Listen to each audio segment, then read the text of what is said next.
This woman found a hidden room under her basement. What she found is, basements are suspect places. They sit underground collecting dust, all while housing some pretty interesting secrets. Old artifacts get moved into basements, children are scared to be in basements by themselves, and basements literally support entire buildings.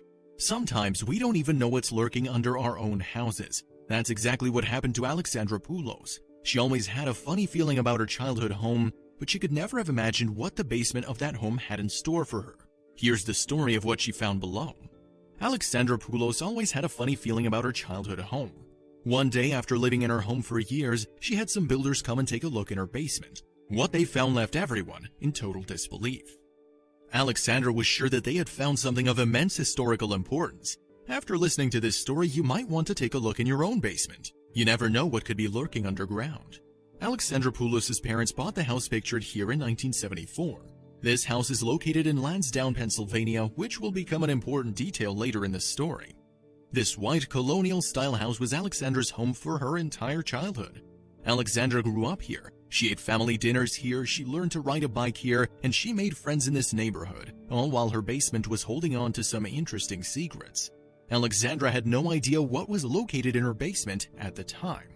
Even though Alexandra didn't know about the secrets in her basement when she was a child, she still remembers having vivid dreams about it while she was living in that house. Poulos told ABC News, "I would have random dreams about there being other rooms in the house. I'd look it up on dream meeting sites and people always thought I just had a crazy imagination." Could the house itself have caused Alexandra's strange and random dreams? In 2008, Alexandra Poulos' mother passed away. Alexandra was devastated. She and her mother were always so close, and she couldn't imagine moving on and living her life without her mom. Unfortunately, one disaster led to another, and 7 months later, Alexandra's brother passed away as well. Alexandra didn't blame the house for those tragedies. She didn't think this house she loved so much would be haunted. After her mother and brother died, Alexandra convinced her father to sign the house over to her. A lot of Alexandra's friends and colleagues tried to tell her to sell the house, but she refused. She didn't want to lose the house she grew up in. She had made so many fond memories with her mother and brother in that house. Alexandra told the Epoch Times, "My mom and brother, they were still there to me. Alexandra couldn't leave her family behind. The house meant too much to her. There was no way that she was going to sell it." The problem was Alexandra had a house to live in that wasn't her childhood home. She didn't want to sell the house, but she didn't want it to go unused either. Alexandra found some tenants who agreed to rent the house while Alexandra lived in her own home. However, things didn't go according to plan.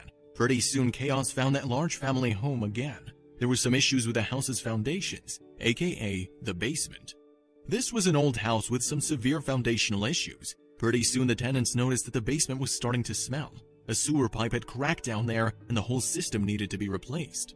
Cracks started appearing in the basement walls, but Alexandra was quick to spring into action. She wanted to do everything she could to save the home she loved so dearly. Alexandra had some specific memories about the house's basement. She remembered the stories that her old neighbor used to tell her about what could be hidden under the house. "She told my dad, 'You know there's a basement under your basement,'" Poulos recalled. "But my dad thought she was just crazy or whatever." Alexandra was starting to think that the neighbor she had spoken with all those years ago wasn't crazy at all. Maybe she was telling the truth. Alexandra wanted to find the basement under the basement. Alexandra took it upon herself to learn more about the history of her neighborhood. She wanted to gather as much information as she could. She soon discovered that a house just 5 minutes from her childhood home was somehow connected to the Underground Railroad.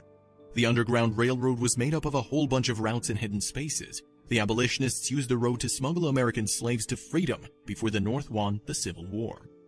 Alexandra was disappointed that the basement in her home had issues, but she looked at the leak as an opportunity to learn more about the history of her home.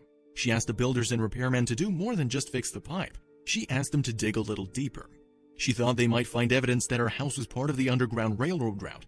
Maybe the route went right under her house. The builders did as Alexandra requested, and pretty soon they found a secret room buried under the basement floor. The builders said that they thought the secret room was probably there long before the house was built. Alexandra was thrilled to learn that her house had some interesting foundations, but she wanted to know more about the role this place played in history. She just had a feeling that this location was important. She knew it meant something more. During the first half of the 19th century, slavery was still legal in many states across America. However, people were starting to realize how cruel it is to oppress an entire group of people. Resistance movements were gaining more traction, and the fight against slavery started to look like a fight that could be won. Many of the states in the North had already abolished slavery entirely. Progress was being made, even if it was slow. In the midst of this huge social and humanitarian shift, the Underground Railroad was born. Former slaves who were now freed risked everything to help enslaved people regain their freedom. Levi Coffin, a Quaker from North Carolina, smuggled thousands of slaves to safety at great personal risk. Harriet Tubman, who had already escaped her slaveholders, took it upon herself to liberate others. Without their heroic efforts, America would be a very different place than it is today.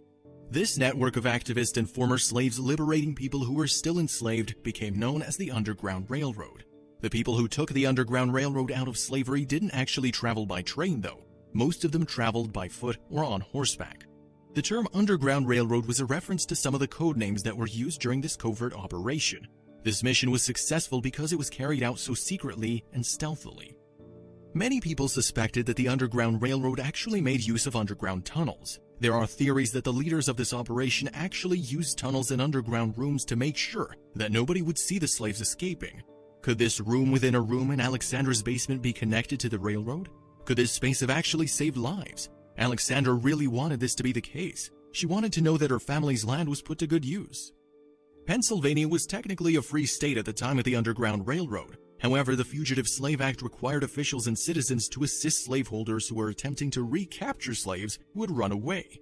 That meant that many of these escaped slaves had to stay hidden. They needed safe places to stay throughout the state so they wouldn't be caught by someone who supported the South in the Civil War. That's where these underground rooms come into play. Alexandra is confident that she's discovered an important piece of history under her childhood home. She's convinced that the hollow room beneath her basement was a hideout for escaped slaves. However, historians have warned people like Alexandra that it can be easy to get carried away. Rachel Molishok from the Historical Society of Pennsylvania has suggested that the secret room may just have been a place to store valuables, or it could have just been used as storage space. Many experts aren't even sure that there were actual underground hideaways connected to the Underground Railroad. It would take a lot of time and money to build an underground tunnel or hideaway. Also, onlookers would notice all of the digging and displaced dirt and get suspicious. Very few buildings in the North actually have secret rooms, at least very few buildings we know of. Maybe Alexandra really was onto something. Maybe there are lots of secret rooms, but we just haven't found them yet. Molishok told ABC News, the region in general historically has been known as an abolitionist sympathizer area. The only way to really follow up on that would be to research who the owners were in the past, and follow up on property records and see if there were any people who were known to be vocal abolitionists. Then you can make inferences. So there may be a way to get closer to solving this mystery. Alexandra wanted to know the truth. Although Alexandra still hasn't been able to find concrete evidence that connects her secret room to the Underground Railroad, she's still actively researching the history of her community. One day, Alexandra would like to lead tours of the secret room in her basement, and of other secret rooms in the area should they be uncovered. Alexandra is currently working on educating herself and gathering as much evidence as she can gather. She doesn't want the efforts of the members of the Underground Railroad to be forgotten.